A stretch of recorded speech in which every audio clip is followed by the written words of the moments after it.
Hello students, welcome to સંકલ્પ education digital classroom. આજનો આ વિડીયો આપણે કરી રહ્યા છીએ એક રિક્રુટમેન્ટના અનાઉન્સમેન્ટ માટે. ગુજરાત ગૌણ સેવા પસંદગી મંડળ દ્વારા આઈટીઆઈ સુપરવાઇઝર ઇન્સ્ટ્રક્ટરની બમ્પર ભરતી આવી ગઈ છે. એન્જિનિયર્સ માટે ટોટલ 211 જગ્યાઓ માટેની ભરતી આવી છે. આની અંદર civil group, fabrication group, RAC group અને ઇલેક્ટ્રિકલ ગ્રુપની ભરતી ડિક્લેર કરવામાં આવેલી છે. તો આ વિડીયો તમારા એવા મિત્રો સાથે શેર કરો કે જેમણે સિવિલ કે આર્કિટેક્ચર એન્જિનિયરિંગ કરેલું હોય, મિકેનિકલ એન્જિનિયરિંગ કરેલું હોય કે પછી ઇલેક્ટ્રિકલ એન્જિનિયરિંગ કરેલું હોય, એમના માટે ગવર્મેન્ટ જોબ ઓપોર્ચ્યુનિટી આવી ગઈ છે, જેનો આપણે ઘણા સમયથી વેઇટ કરી રહ્યા હતા. આ વિડીયોની અંદર આપણે વાત કરીશું કઈ કઈ પોસ્ટ છે, શું એલિજિબિલિટી છે, કેવી રીતે અપ્લાય કરવાનું, શું એક્ઝામ પેટર્ન હશે, કેવી રીતનો સિલેબસ હશે. તમામ માહિતી તમને વિડીયોની અંદર મળશે. વિડીયોને અંત સુધી જોજો જેથી કરીને તમને આ ટોટલ ઇન્ફોર્મેશન અહીંથી મળી જાય. સૌથી પહેલા વાત કરીએ ભરતી કરનાર સંસ્થાનું નામ. તો ગુજરાત ગૌણ સેવા પસંદગી મંડળ GSSB દ્વારા આ ભરતી ડિક્લેર થઈ છે. શ્રમ, કૌશલ્ય વિકાસ અને રોજગાર વિભાગ માટેની ભરતી છે. પોસ્ટનું નામ છે સુપરવાઇઝર ઇન્સ્ટ્રક્ટર ક્લાસ 3. ગુજરાતની અંદર આઈટીઆઈ ની અંદર પોસ્ટિંગ તમારું થશે. જેટલી પણ ગુજરાતની આઈટીઆઈ છે એની અંદર આ જોબ મળવા પાત્ર છે. એક્ઝામ લેવાશે એમસીક્યુ બેઝ અને એના બેઝડ તમારે સિલેક્શન લેવાનું થશે. એપ્લિકેશન લિંક અહીંયા બતાવેલી છે. ઓજસની વેબસાઇટ પરથી અપ્લાય કરવાનું છે. ભરતી વિશેની માહિતી ગૌણ સેવા પસંદગી મંડળ GSSB ની વેબસાઇટ પર મળશે. બંને વેબસાઇટની લિંક હું તમને વિડીયોના ડિસ્ક્રિપ્શનમાં આપી દઉં છું. ત્યાંથી તમે અપ્લાય કરી શકશો, જોઈ શકશો. ગ્રુપ પ્રમાણે જગ્યાઓની વાત કરીએ તો સિવિલ કન્સ્ટ્રક્શન એન્ડ ઇન્ફ્રાસ્ટ્રક્ચરની 35 જગ્યાઓ આવેલી છે. ઇલેક્ટ્રિકલની 115, સૌથી વધારે ઇલેક્ટ્રિકલની જગ્યાઓ આવેલી છે 115. ફેબ્રિકેશનની 35 અને આરએસી રેફ્રિજરેશન એન્ડ એર કન્ડિશનિંગની 26 જગ્યાઓ આવેલી છે.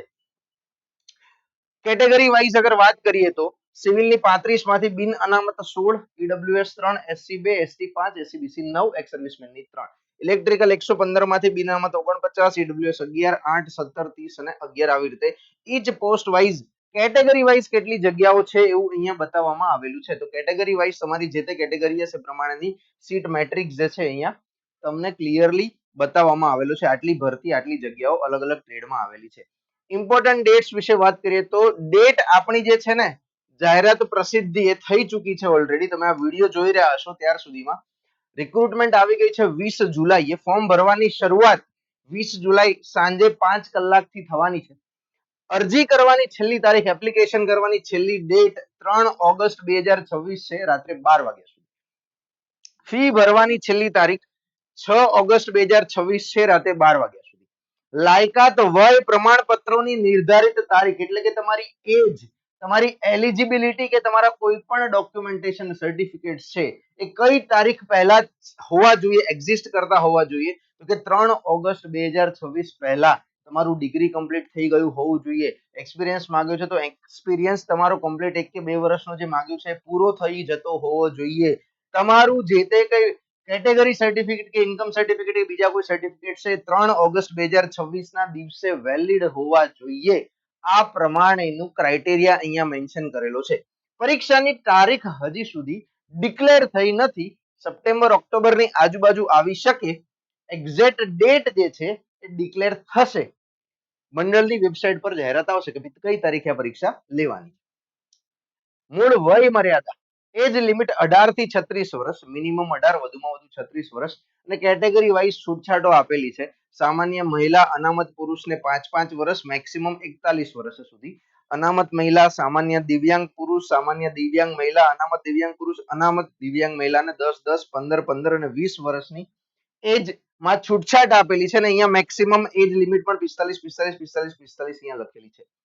તો રિઝર્વડ કેટેગરીમાં 41 વર્ષ સુધીની સામાન્ય મહિલા અને અનામત પુરુષ માટે મેક્સિમમ 41 વર્ષ સુધીની છૂટછાટ આપેલી છે અને અનામત મહિલા અને બીજા બધામાં 45 વર્ષ સુધીની મેક્સિમમ એજ લિમિટ અહીંયા ડિફાઇન કરીને આ પીડીએફ ની અંદર, રિક્રુટમેન્ટ નોટિસની અંદર આપેલી છે.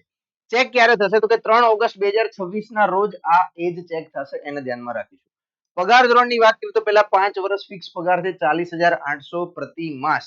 આ અત્યારના પગાર પંચ પ્રમાણે અને અત્યારની સેલેરી પ્રમાણેની વાત છે. અને 5 વર્ષ થઈ ગયા પછી તમને લેવલ 5 નો pay matrix, level 5 pay matrix મળશે કે જેની રેન્જ 29,200 થી લઈને 92,300 છે. 7મા પગાર પંચ મુજબ આટલી સેલેરી રહેશે. જો 8મો પગાર પંચ ત્યાં સુધીમાં આવી જશે તો એ પ્રમાણેની નવી સેલેરી થશે. શૈક્ષણિક લાયકાતની વાત કરીએ તો એલિજિબિલિટી સૌથી પહેલા સિવિલ ગ્રુપ એડવર્ટાઇઝમેન્ટ નંબર 443 ની વાત કરીએ તો અહીંયા 3 અલગ અલગ લાયકાત લખીને આપેલી છે, એમાંથી કોઈ પણ એક હોય તો તમે અપ્લાય કરી શકો છો.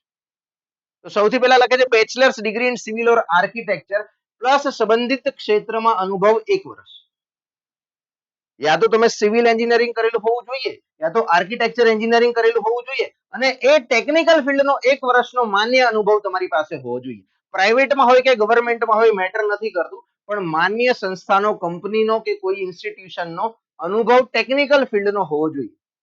બીજું લખે છે 3 વર્ષનો diploma in civil or architecture. 3 વર્ષનો ડિપ્લોમા કરેલો હોવો જોઈએ સિવિલ અથવા આર્કિટેક્ચર, અને 2 વર્ષનો અનુભવ હોવો જોઈએ. ડિપ્લોમા પ્લસ 2 વર્ષનો અનુભવ હશે તો એલિજિબલ. એના સિવાય કોઈએ એસએસસી કરેલું હોય 10મું ધોરણ પછી, સીઆઈટીએસ કે એનસીઆઈસી આપણી જે ટ્રેનિંગ ઇન્સ્ટિટ્યૂટ છે સેન્ટ્રલ ગવર્મેન્ટની, એમાંથી કોઈ રિલેવન્ટ ટ્રેડની અંદર ટ્રેનિંગ લીધેલી હોય અને સાથે એના ઉપરાંત 3 વર્ષનો અનુભવ હોય, એ લોકો અહીંયા એલિજિબલ છે. કયા કયા ટ્રેડ એલિજિબલ છે? તો surveyor, draftsman civil, plumber, mason, building construction, civil engineering assistant, plumbing assistant, architectural draftsman. આમાંથી કોઈ પણ એક ટ્રેડમાં ટ્રેનિંગ લીધેલી હોય એસએસસી પછી, અને પછી એ જ ફિલ્ડનો 3 વર્ષનો એક્સપિરિયન્સ હોય, એ લોકો પણ એલિજિબલ છે સિવિલ માટે. હવે વાત કરીએ ઇલેક્ટ્રિકલ ગ્રુપ. ડિગ્રી ઇલેક્ટ્રિકલ કે E electrical and electronics, double E and triple E માં ડિગ્રી કરેલું હોય પ્લસ 1 વર્ષનો અનુભવ હોય તો એલિજિબલ છે. ડિપ્લોમા કરેલું હોય અને 2 વર્ષનો અનુભવ હોય તો એલિજિબલ છે. સ્કિલ ટ્રેનિંગ સર્વિસીસ ડિપાર્ટમેન્ટમાંથી કે એનસીઆઈસી કે સીઆઈટીએસ સંસ્થામાંથી જેમણે રિલેવન્ટ ટ્રેડમાં ટ્રેનિંગ લીધેલી હોય વત્તા 3 વર્ષનો અનુભવ હોય, એ લોકો એલિજિબલ છે. કયા છે relevant trade? Wireman, electrician, solar technician, electrical power distribution, lift and escalator mechanic, armature motor rewinding, electric appliances repairer, lift mechanic, domestic appliances repairer. આવા કોઈ ટ્રેડમાં અભ્યાસ કરેલો હોય અને પછી 3 વર્ષનો અનુભવ હોય તો ઇલેક્ટ્રિકલ માટે એલિજિબલ છે. પછી લખ્યું છે ફેબ્રિકેશન ગ્રુપ. ફેબ્રિકેશન ગ્રુપમાં કોણ એલિજિબલ છે? તો જેમણે ડિગ્રી કરેલું હોય મિકેનિકલમાં, પ્રોડક્શનમાં, ફેબ્રિકેશનમાં કે મેટલર્જીમાં. આ ચારમાંથી કોઈ એક બ્રાન્ચમાં ડિગ્રી કરેલું હોય અને 1 વર્ષનો ટેકનિકલ એક્સપિરિયન્સ હોય પ્રાઇવેટ કે સરકારી કોઈ પણ સંસ્થાનો, એ લોકો અહીંયા એલિજિબલ છે. ડિપ્લોમા કરેલું હોય મિકેનિકલ, પ્રોડક્શન, ફેબ્રિકેશન કે મેટલર્જીમાં વત્તા 2 વર્ષનો અનુભવ હોય, એ લોકો એલિજિબલ છે. યા તો પછી એસએસસી પછી એમને સીઆઈટીએસ કે એનસીઆઈસી માંથી કોઈ ટ્રેનિંગ લીધેલી હોય. કયા ટ્રેડમાં? વેલ્ડર પાઇપ, વેલ્ડર જીએમએડબ્લ્યુ અને GTAW, welder structure, welder fabrication fitting, welder welding and inspection, welder cum fabricator, sheet metal worker. આમાંથી કોઈ એક રિલેવન્ટ ટ્રેડની અંદર ટ્રેનિંગ લીધેલી હોય પ્લસ એને 3 વર્ષનો અનુભવ હોય, એ અહીંયા એલિજિબલ છે ફેબ્રિકેશન ટ્રેડ. લાસ્ટ વાત કરીએ RAC group, refrigeration and air conditioning ગ્રુપમાં ડિગ્રી જેમણે મિકેનિકલ એન્જિનિયરિંગમાં કરેલું હોય વત્તા 1 વર્ષનો અનુભવ હોય, એ લોકો એલિજિબલ છે. 3 વર્ષ ડિપ્લોમા નો કોર્સ કરેલો હોય અને મિકેનિકલમાં કરેલો હોય વત્તા 2 વર્ષનો અનુભવ હોય તો એલિજિબિલિટી છે. અને સીઆઈટીએસ કે એનસીઆઈસી સેમ ટ્રેડ એટલે refrigeration and air conditioning technician યા તો central air conditioning plant mechanic, આ બેમાંથી કોઈ એક ટ્રેડમાં ટ્રેનિંગ લીધેલી હોય પ્લસ 3 વર્ષનો એક્સપિરિયન્સ હોય, એ લોકો આરએસી ગ્રુપમાં એલિજિબલ છે. આરએસી ની અંદર ખાલી આ સેમ ટ્રેડ જ માન્ય છે, બાકીમાં રિલેવન્ટ ટ્રેડ પણ એલિજિબલ કરેલા છે, એવું મેન્શન કરેલું છે. ઇલેક્ટ્રિકલ, ફેબ્રિકેશન અને સિવિલમાં રિલેવન્ટ અમુક આજુબાજુના ટ્રેડને એલિજિબિલિટી આપેલી છે. આરએસી માં જેણે ખાલી આરએસી ટ્રેડમાં અભ્યાસ કરેલો હશે 10મા ધોરણ પછી અને 3 વર્ષનો અનુભવ હશે, એ લોકો એલિજિબલ છે. તો આમાંથી કોઈ એક લાયકાત હશે તો તમે અહીંયા એલિજિબલ છો. લીગલ એક્સપિરિયન્સ પણ તમારે અહીંયા બતાવવાનો, રજૂ કરવાનો રહેશે. કંપની પાસે વેરિફિકેશન પણ જતું હોય છે. જ્યારે તમને ડોક્યુમેન્ટ વેરિફિકેશન કરવા બોલાવશે ત્યારે તમારું એક્સપિરિયન્સનું પણ વેરિફિકેશન થતું હોય છે. તો જે તમારી પાસે એક્સપિરિયન્સ હોય એની વિગત અત્યારથી જ સાચી ભરવી, જેથી કરીને ત્યારે તમને ડોક્યુમેન્ટ વેરિફિકેશનમાં કોઈ ચેલેન્જ આવે નહીં. સૌથી અગત્યની શરત શું છે? ફિલ્ટર સૌથી મોટું અનુભવ. કેમ કે ઘણી બધી વખત એવું બનતું હોય છે કે ફ્રેશર કેન્ડિડેટ હોય અથવા તો 1-2 વર્ષથી તૈયારી કરતા હોય તો કોઈ રિલેવન્ટ ફિલ્ડ એક્સપિરિયન્સ ન હોય, લોકો અહીંયા ઇનએલિજિબલ થઈ જશે. ડિગ્રી માટે 1 વર્ષ, ડિપ્લોમા માટે 2 વર્ષ અને સીઆઈટીએસ કે એનસીઆઈસી સર્ટિફિકેટ હશે તો 3 વર્ષનો અનુભવ ફરજિયાત છે. અરજી કરતા પહેલા એક્સપિરિયન્સ સર્ટિફિકેટ, જોઈનિંગ કે રિલીવિંગ લેટર અને ક્વોલિફિકેશનની તારીખ બધું જ ચકાસી લેજો, કેમ કે ડોક્યુમેન્ટ વેરિફિકેશનમાં આ ડેટ વાઇઝ બધું જ ક્રોસ ચેક કરવામાં આવે છે. અને તમને રિલેવન્ટ ટ્રેડ અનુભવ તમે બતાવવાના હોય તો એ ડિગ્રી, ડિપ્લોમા કે આ સર્ટિફિકેશન કર્યા પછીનો જ કન્સિડર થશે. એવું નહીં થાય કે પહેલાનો અનુભવ હોય અને તમને અહીંયા કન્સિડર કરી લે. ડિગ્રી કે ડિપ્લોમાનું જે સર્ટિફિકેટ ઉપર તમે અપ્લાય કરી રહ્યા છો એના પછીનો રિલેવન્ટ ટ્રેડનો, રિલેવન્ટ ફિલ્ડનો 1, 2 યા 3 જે તમારે માન્ય હોય એ ટ્રેડનો, એ વિષયનો અનુભવ તમારે બતાવવો પડશે. કમ્પ્યુટર નોલેજ રિક્વાયર્ડ છે. જીએડી ના ઠરાવ મુજબ કમ્પ્યુટરનું બેસિક નોલેજ ફરજિયાત છે. તાલીમી સંસ્થાનું, CCC નું કે કોઈ સંસ્થાનું પ્રમાણપત્ર હોય, કમ્પ્યુટરનું ડિપ્લોમા સર્ટિફિકેટ હોય, 10મા કે 12મા ધોરણમાં કમ્પ્યુટર વિષય લીધો હોય કે ડિગ્રી કે ડિપ્લોમામાં કમ્પ્યુટર વિષય લીધો હોય, એ લોકોને બીજું કઈ કરવાનું નથી. અને જેમણે 10મા 12મા કે ડિગ્રીમાં કમ્પ્યુટર વિષય ન ભણ્યો હોય એમને એક તાલીમી સંસ્થાનું CCC નું સર્ટિફિકેટ, કમ્પ્યુટર સર્ટિફિકેટ લેવાનું રહેશે. અત્યારે જરૂર નથી, પણ નિમણૂક વખતે, ડોક્યુમેન્ટ વેરિફિકેશન વખતે માંગશે, તો એક્ઝામ આપ્યા પછી પણ તમે આ સર્ટિફિકેશન કઢાવી શકો છો. પરીક્ષા પદ્ધતિની વાત કરીએ તો સિંગલ સ્ટેજ એક્ઝામિનેશન છે. એક જ તબક્કો, પ્રિલિમ્સ. MCQ બેઝડ એક્ઝામ, એક પેપર આપવાનું, પેપર પાસ કરો એટલે પૂરું. તમારું ડાયરેક્ટ સિલેક્શન થઈ જશે. હા, સિલેક્શન કઈ રીતે થશે? પેપર કેવી હોય છે? MCQ બેઝડ ઓનલાઈન પદ્ધતિથી પેપર લેવાશે.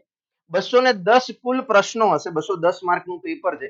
અને એના માટે તમને 3 કલાક 180 મિનિટનો સમય આપવામાં આવશે. અહીંયા નેગેટિવ માર્કિંગ પણ રાખવામાં આવેલું હોય છે. -1/4 એટલે કે 0.25 નેગેટિવ થશે અગર તમે ખોટો ઓપ્શન સિલેક્ટ કરીને આવો છો તો. 210 માર્કનું જે આપણું પેપર છે એની અંદર પાર્ટ એ અને પાર્ટ બી, બે પાર્ટમાં આ પેપર લેવાય છે. પાર્ટ એ જે છે એ 90 માર્કનું છે, પાર્ટ બી જે છે એ 120 માર્કનું છે. પાર્ટ એ ની વાત કરીએ તો 90 માર્ક્સમાં 30, 30, 30 એવા 3 પાર્ટમાં ડિઝાઇન કરેલું છે પેપર. 90 માર્કનું પેપર લેશે. 30 માર્ક તાર્કિક કસોટીઓ અને ડેટા ઇન્ટરપ્રિટેશન એટલે કે રીઝનિંગ પૂછાશે. 30 માર્ક ગાણિતિક કસોટીઓ પૂછાશે. અને બીજા 30 માર્કનું બંધારણ, વર્તમાન પ્રવાહો, ગુજરાતી અને અંગ્રેજી કોમ્પ્રિહેન્શન. આ બધું થઈને 30 માર્કનું. એટલે એમાં 10 માર્કનું બંધારણ, 10 માર્કનું કરંટ અફેર્સ, 5 અને 5 માર્કનું ગુજરાતી અને ઇંગ્લિશ કોમ્પ્રિહેન્શન જનરલી પૂછાતું હોય છે. તો 90 માર્કનું આપણું પાર્ટ એ નું પેપર છે.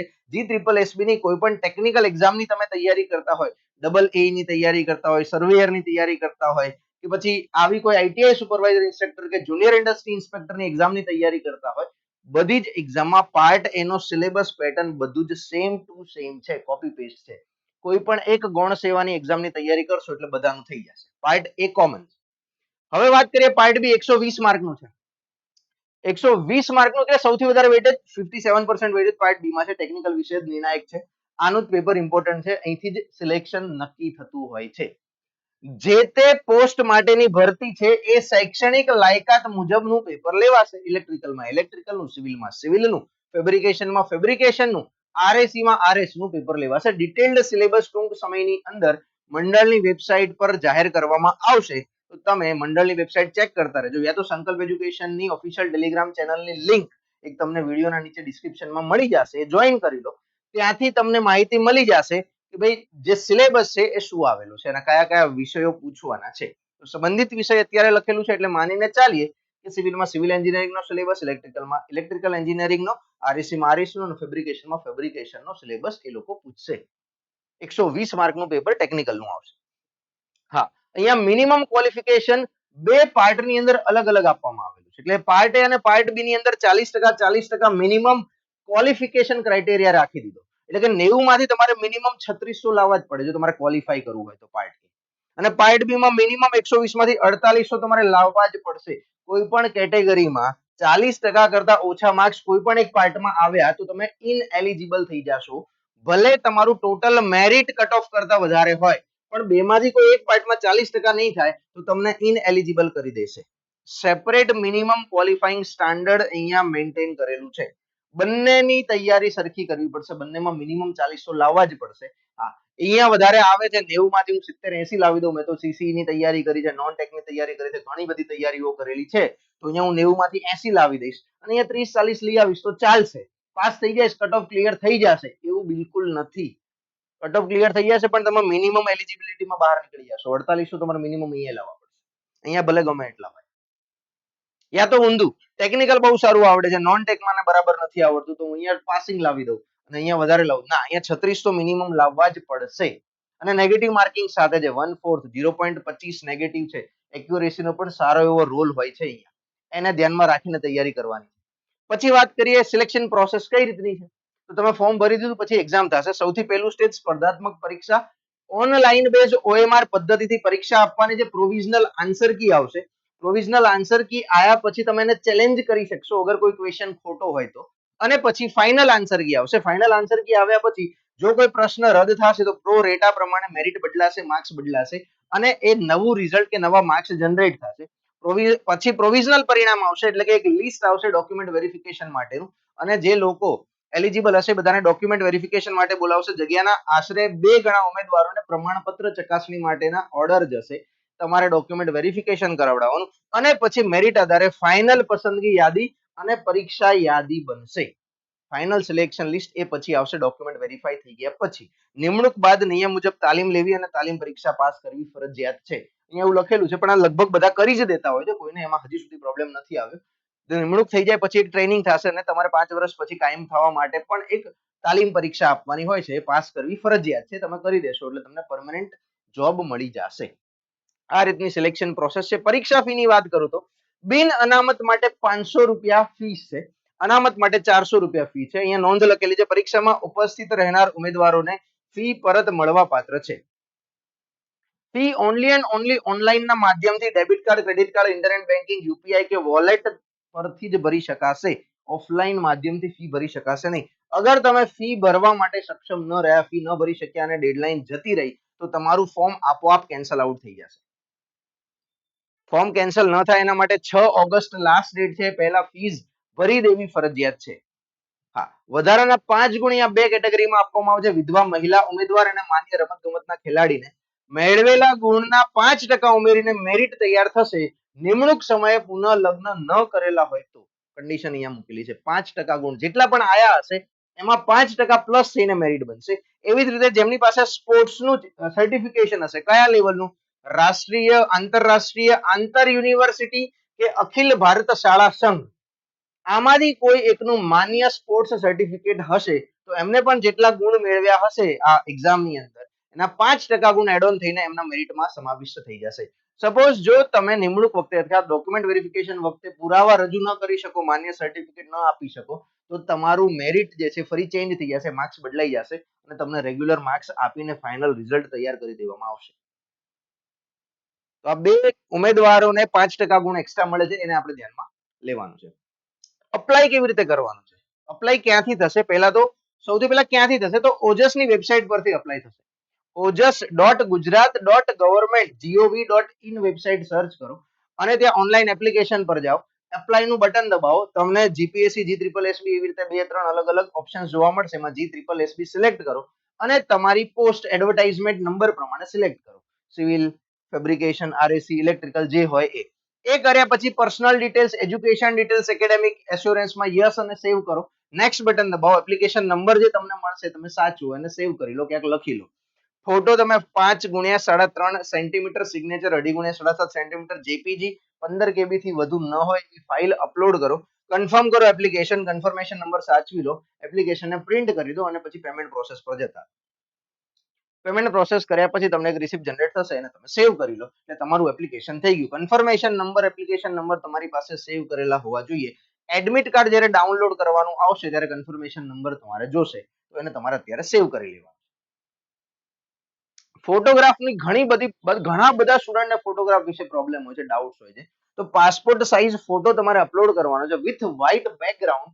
ફોટો પડાવ્યાની તારીખ સાથે ફોટોની નીચે તમારી પડાવ્યાની તારીખ તમારે લખી દેવાની. ફોટોની તારીખ અરજીની છેલ્લી તારીખથી 1 વર્ષ પહેલાની ન હોવી જોઈએ. 3 ઓગસ્ટ 2026 છે તો 3 ઓગસ્ટ 2025 પહેલાની તારીખ ન હોવી જોઈએ એવો ફોટો તમારે અપ્લાય કરવાનો રહેશે. જ્યારે તમે હાજરી પત્ર કે પ્રમાણપત્ર ચકાસો ત્યારે આ ફોટો સેમ તમારે ફરીથી ત્યાં રજૂ કરવાનો રહેશે. એટલે ફોટો સાચવીને રાખજો. એક કરતા વધારે કોપી કઢાવીને એને મૂકી રાખજો જેથી કરીને ડોક્યુમેન્ટ વેરિફિકેશનમાં પણ આ સેમ ફોટો તમે યુઝ કરી શકો. પ્રમાણપત્રોની માન્યતા તારીખ. SCBC non creamy layer, SCBC annexure A, EWS annexure, EWS income and assessment, આ બધા જ પ્રમાણપત્રોની વેલિડિટી જે છે 1/4/2024 થી 3 ઓગસ્ટ 2026 ની વચ્ચે ઇસ્યુ થયેલા હોવા જોઈએ. ઈડબ્લ્યુએસ 4 ઓગસ્ટ 2023 થી 3 ઓગસ્ટ 2026 ની વચ્ચે ઇસ્યુ થયેલું હોવું જોઈએ. EWS income and ashes certificate 1/4/2026 થી 3/8/2026 ની વચ્ચે ઇસ્યુ થયેલું હોવું જોઈએ. તો તમારું આ સર્ટિફિકેટ અહીંયા માન્ય ગણાશે. ડેટ્સ અહીંયા લખેલી છે, ડેટ્સ પ્રમાણેની માન્યતા ધરાવતું સર્ટિફિકેટ હશે તો તમને રિઝર્વડ કેટેગરીમાં વેરિફિકેશન થઈ જશે, અધરવાઇઝ નહીં થાય. આને ધ્યાનમાં રાખજો અપ્લાય કરતી વખતે ખાસ. તૈયારીની વ્યૂહરચના, પ્રિપેરેશન સ્ટ્રેટેજી કેવી રાખવાની છે. પાર્ટ બી 120 માર્કનું છે, પાર્ટ એ 90 માર્કનું, એટલે સૌથી વધારે વેઇટેજ, સૌથી વધારે મહત્વ પાર્ટ બી ને આપવામાં આવશે. તમારું જે ટ્રેડ છે, તમારું જે ટેકનિકલ ક્વોલિફિકેશન છે એને લગતી તૈયારી કરવાની છે. 60% તમારી એનર્જી, ટાઈમ, મહેનત બધું અને બધું ટેકનિકલ વાળા પાર્ટમાં જશે. 40% તમારી મહેનત, એનર્જી, સમય બધું એ મેથ્સ રીઝનિંગ પાર્ટ એ માં જશે. રીઝનિંગ અને ડેટા ઇન્ટરપ્રિટેશન રોજના 25-30 પ્રશ્નો પ્રેક્ટિસ કરો. મેથ્સ અગાઉના GSSB પેપર આધારિત પ્રેક્ટિસ કરો. અગાઉના જેટલા પણ પેપર ગૌણ સેવાના લેવાયા છે એના મેથ્સ અને રીઝનિંગના MCQ સોલ્વ કરીને પ્રેક્ટિસ કરવાની શરૂઆત કરો. મેથ્સ રીઝનિંગમાં લગભગ 60 માંથી 55 માર્ક લાવવા અઘરા નથી. બીકોઝ યુ આર એન્જિનિયર્સ છો તો મેથ્સ રીઝનિંગ તમને એટલું આવડતું જ હશે. નેગેટિવ માર્કિંગ અહીંયા છે એટલે એને ધ્યાનમાં રાખીને ગેસવર્ક નથી કરવાનું, પ્રેક્ટિસ પ્રોપર કરવાની છે. એક્યુરેસી ઇમ્પ્રુવ કરશો તો અહીંયા આરામથી પાસ થઈ જશો. ઇલેક્ટ્રિકલ માટે તો બહુ મોટી ભરતી છે. ઇલેક્ટ્રિકલ માટે તો 115 સીટની વેકેન્સી એટલે ઘણી મોટી ભરતી કહેવાય. તો આ તો ઓપોર્ચ્યુનિટી મિસ કરવા જેવી બિલકુલ છે જ નહીં. તો સિરિયસલી તૈયારી ચાલુ કરી દો. સમય છે તમારી પાસે હજી 3 થી 4 મહિનાનો મિનિમમ સમય છે. 4 મહિના તો મિનિમમ સમય કન્સિડર કરીને ચાલીએ. 4 મહિનાની અંદર તો આરામથી આખો સિલેબસ કવર અપ થઈ જશે, કેમ કે અહીંયા બહુ લાંબો સિલેબસ આઈટીઆઈ સુપરવાઇઝર ઇન્સ્ટ્રક્ટરમાં મૂકવામાં આવતો નથી. લિમિટેડ સિલેબસ આપવામાં આવે છે. ડિટેલ તૈયારી કરી લો, ટેકનિકલ નોન ટેકનિકલ બંનેની, તો આરામથી પ્રિપેરેશન થઈ શકે. ડન. ગૌણ સેવા પસંદગી મંડળમાં કઈ ડાઉટ હોય, કઈ પૂછવું હોય તો તમે યા તો વેબસાઇટ ચેક કરી શકો છો. અહીંયા એનો નંબર આપેલો છે મંડળની કચેરીનો, માર્ગદર્શન માટે, કઈ પૂછવા માટે, ડાઉટ માટે. આ નંબર પર પણ તમે કોલ યા તો વોટ્સએપ મેસેજ, સોરી વોટ્સએપ તો નહીં થાય, કોલ કરીને ઇન્ક્વાયરી કરી શકો છો. તો કઈ પૂછવું હોય એપ્લિકેશન વિશે અથવા તમને કઈ ડાઉટ હોય તો આ નંબર પર ફોન કરીને તમે પૂછી શકો છો. અગર ફોન પર તમને રિપ્લાય ન મળે તો ઘણી બધી વખત રૂબરૂ જઈને પણ ઘણા બધા કેન્ડિડેટ પૂછતા હોય છે. તો એવી કોઈ મેજર ક્વેરી હોય તો તમે ફોન કરી યા તો પછી રૂબરૂ જઈને ત્યાં પૂછી શકો છો. સંકલ્પ એજ્યુકેશન ટેકનિકલ ફિલ્ડની અંદર કોચિંગ આપતી ગુજરાતની એક માત્ર સંસ્થા છે કે જે 15 વર્ષથી કાર્યરત છે. અત્યાર સુધીમાં 3600 કરતા વધારે સ્ટુડન્ટ સંકલ્પ એજ્યુકેશનમાંથી ગવર્મેન્ટ જોબ આ ટેકનિકલ ફિલ્ડની લઈ ચૂક્યા છે. અને આપણે ખાલી અને ખાલી ટેકનિકલ ફિલ્ડની એક્ઝામની પ્રિપેરેશન કરવા માટે ફેમસ છીએ. જો તમારે ટેકનિકલ ફિલ્ડની આમાંથી કોઈ એક એક્ઝામની પ્રિપેરેશન કરવી હોય તો તમે સંકલ્પ એજ્યુકેશન સાથે જોડાઈ શકો છો. સંકલ્પ એજ્યુકેશનની એપ ડાઉનલોડ કરી શકો છો. એપ ડાઉનલોડની લિંક તમને નીચે ડિસ્ક્રિપ્શનમાં આપેલી છે, ત્યાંથી તમે એ ડાઉનલોડ કરી શકો છો. હાલ પાર્ટ એ માટેનો એક કોર્સ ઓલરેડી સંકલ્પ એજ્યુકેશનની એપ્લિકેશન ઉપર લાઈવ છે. GSSB પાર્ટ એ ફાઉન્ડેશન કોર્સ. પાર્ટ એની તૈયારી અત્યારથી આજના દિવસથી ચાલુ કરવી હોય તો તમે કરી શકશો. 2 વેલિડિટી સાથે આ કોર્સ આપેલો છે, 6 મહિનાની અને 1 વર્ષની.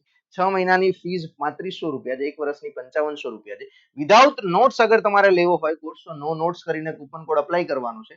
તમને 500 નું ડિસ્કાઉન્ટ મળી જશે. અને પાર્ટ એની તૈયારી તમારી કોમન પ્રિપેરેશન, મેથ્સ, રીઝનિંગ, બંધારણ, ગુજરાતી અને ઇંગ્લિશ કોમ્પ્રિહેન્શન, આટલા વિષયો કમ્પ્લીટ થઈ જશે. કોઈ પણ ટેકનિકલ એક્ઝામમાં આ વિષયો ગૌણ સેવાની એક્ઝામમાં હોય જ છે. તો આજથી જ તૈયારી ચાલુ કરી દો. બાકી ટેકનિકલ પાર્ટ માટે ફેબ્રિકેશનનો, આરએસીનો, ઇલેક્ટ્રિકલનો અને સિવિલનો ડેડિકેટેડ અલગથી એક કોર્સ લોન્ચ થઈ જશે ટૂંક સમયની અંદર. તો જોડાયેલા રહેજો. વધુ માહિતી માટે સંકલ્પ એજ્યુકેશનની યુટ્યુબ ચેનલ પર, ટેલિગ્રામ ચેનલ પર અને ઇન્સ્ટાગ્રામ આપણે અનાઉન્સમેન્ટ કરીશું જ્યારે પણ આપણો કોર્સ રેડી થઈ જશે લોન્ચિંગ માટે. તો જોડાયેલા રહેજો જેથી કરીને તમને વધુ માહિતી મળી જાય. અગર તમને કોર્સ વિશે કંઈ પૂછવું છે, એપ્લિકેશન કરવામાં કંઈ પ્રોબ્લેમ આવે છે અથવા તો કંઈક ટેકનિકલ પ્રોબ્લેમ આવે છે અથવા રિક્રુટમેન્ટ વિશે કંઈ હજી ડાઉટ છે તો તમે સંસ્થાના અહીંયા આપેલા મોબાઈલ નંબર ઉપર કોલ યા તો વોટ્સએપ મેસેજ કરી શકો. આના ઉપર કોલ કરો યા તો વોટ્સએપ કરો. વિડીયોના નીચે ડિસ્ક્રિપ્શનમાં પણ તમને આ મોબાઈલ નંબર આપેલો છે, તો ત્યાંથી તમે સંપર્ક કરી શકો છો. અને સંકલ્પ એજ્યુકેશનની ટેલિગ્રામ ચેનલ ખાસ જોઈન કરી લો જેથી કરીને આવી અવનવી રિક્રુટમેન્ટની માહિતી હોય તો તમને માહિતી રેગ્યુલર મળતી રહે. સિલેબસ આવશે એટલે તરત આપણે ટેલિગ્રામ ચેનલની અંદર શેર કરીશું તો તમને ત્યાંથી સિલેબસ તરત મળી જશે. આઈ હોપ કે આ રિક્રુટમેન્ટ વિશે તમારી બધી જ ઇન્ફોર્મેશન તમને મળી ગઈ હશે અને બધા જ ડાઉટ્સ તમારા ક્લિયર થઈ ગયા હશે. તો વિડીયોને અહીંયા અંત કરીશું. ફરી પાછા નવા કોઈ વિડીયો, નવા ટોપિક સાથે યુટ્યુબ ઉપર જલ્દી પાછા મળીશું. Thank you. જય હિન્દ, જય ભારત.